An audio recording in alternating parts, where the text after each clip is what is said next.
We are rounding out the show today with a discussion about your health, specifically your eyes. Well, July is Dry Eyes Awareness Month, and I recently spoke with Dr. Gupta all about what you can do to help your dry eyes. Are you one of the approximately 30 million people across the U.S. affected by dry eye disease?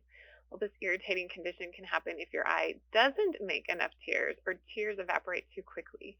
The number of dry eye sufferers is quickly increasing amidst today's excessive use of digital devices, aging, and pollution.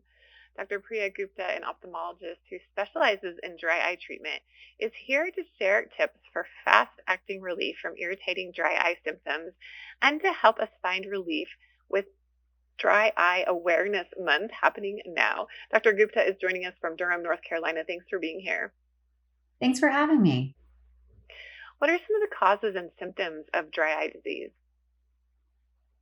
Well, there's about 30 million Americans that suffer from dry eye disease, and it can be related to a variety of factors. So, we typically think of dry eye as we get older. There can be some hormonal influences, but common things like the medications we use to treat blood pressure and sleep conditions, as well as systemic diseases like autoimmune conditions, and even the environment can all contribute to dry eye disease. Some of the most common things that patients come to clinic and report with dry eye is that their eyes feel irritated. They're thinking about their eyes because it feels like something's inside them. And then, of course, patients can have redness, and that's very frustrating and it can make patients self conscious. But patients can also come in with some non classic symptoms like blurred vision or fluctuating vision, and even watery eyes.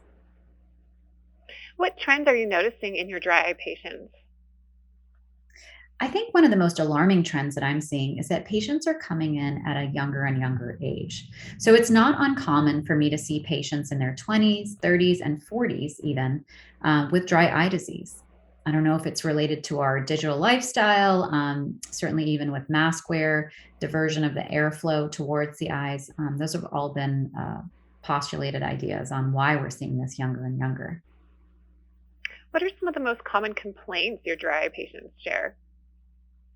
I think the most frustrating thing for dry eye patients is that they're constantly thinking about their eyes. They feel this fatigue in the eyes, and they're also frustrated by the loss of confidence in their vision. Many dry eye patients say that they don't feel like they see well, and not having that consistent vision can be really a taxing burden on these patients. What are some ways that those who suffer can find relief? Well, artificial tears are one of the most common ways for us to treat dry eye disease. I like to recommend sustained complete preservative free lubricating eye drops to my patients. I think it's really important to use a product that's preservative free. Preservatives can be toxic to the surface of the eye and especially irritating to patients with dry eye because they have a very sensitive surface of the eye. Sustained complete preservative free lubricating eye drops have been studied and found that a single drop can actually provide up to 8 hours of lasting relief. And I think when patients are making a choice in terms of what artificial tears they use, they want to choose something that can give them that lasting relief.